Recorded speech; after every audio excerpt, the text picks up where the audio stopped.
हिंदुस्तान जिंदाबाद जिंदाबाद, हिंदुस्तान जिंदाबाद जिंदाबाद जिंदाबाद, मातृ वतन जिंदाबाद जिंदाबाद जिंदाबाद। पहलगाम में आतंकवादियों के द्वारा हमला कर पर्यटकों का धर्म पूछकर मारे जाने की घटना के बाद से ही भारत और पाकिस्तान के रिश्तों में काफी तल्खियां आ गई थी।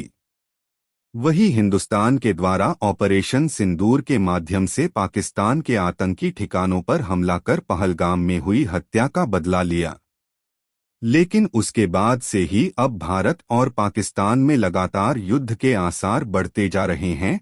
वहीं बीती रात की बात करें तो पाकिस्तान के द्वारा जम्मू कश्मीर और पंजाब के कई इलाकों में ड्रोन से हमले भी किए गए।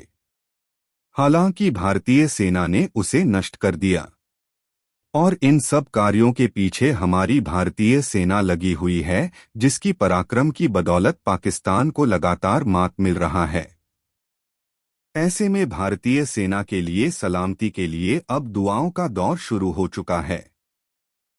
गाजीपुर की बात करें तो गाजीपुर में जुम्मे की नमाज में मस्जिदों में भारतीय सेना और भारत के लिए दुआ किया गया और दुआ करने वालों ने इस जंग में भारत के जीत की दुआ किया। साथ ही इन लोगों का कहना है कि हमारी भारतीय सेना की बदौलत आज हम सुरक्षित हैं। ऐसे में सेना को सुरक्षित रहना ज्यादा जरूरी है।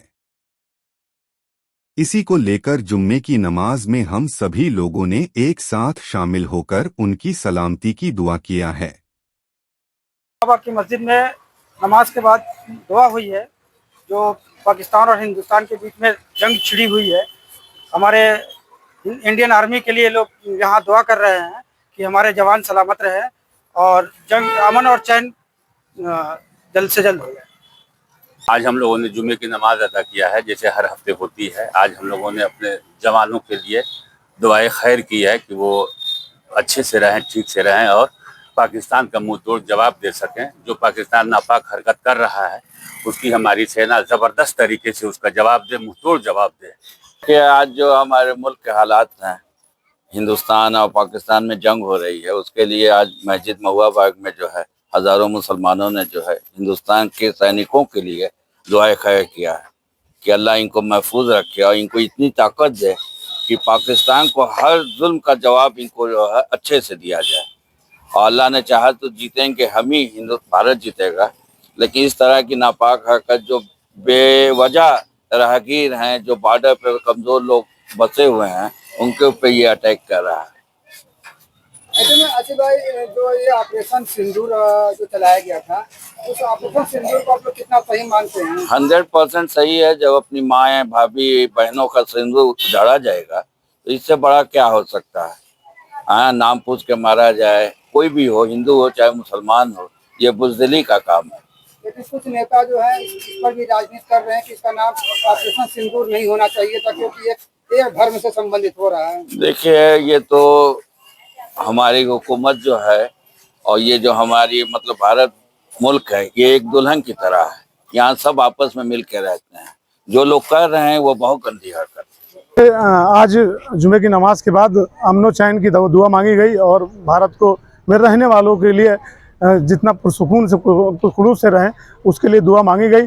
और ये इस जुमे की नमाज के बाद बता दिया गया कि जब भी देश को ज़रूरत पड़ेगी, हमारे मुल्क को ज़रूरत पड़ेगी, हम सब लोग एकजुट होकर तैयार हैं और भारत पाकिस्तान का मुंहतोड़ जवाब दिया जाएगा। उसने शुरू से यही काम किया है। आज़ादी के बाद से, जब से पाकिस्तान का यहाँ से बंटवारा हुआ है, उनकी रणनीति यही रही है। हमारे यहाँ सरकार के साथ नहीं, आम आदमियों के साथ उनका सलूक यही रहा। अभी पिछले दिनों आपने देखा था 26 लोगों को, बेगुनाह लोगों को जो वहाँ घूमने गए थे, उनको निहत्ते थे, उनको उन्होंने मारा। इसी तरह का वो कृत्य करता है। पूरी दुनिया में इसी तरह से वो जाना जाता है और पूरी दुनिया के लोग इसी की मजम्मत करते हैं।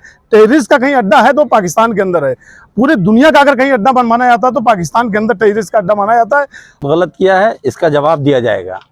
हमेशा दिया गया और दिया भी जाएगा। वो हमेशा ऐसे लोगों पे, निहत्थे लोगों पे हमला करता रहा जिन पे उसको नहीं करना चाहिए, लेकिन वो करता रहा है, क्योंकि उसी से वो अपना बड़कपन दिखाता है।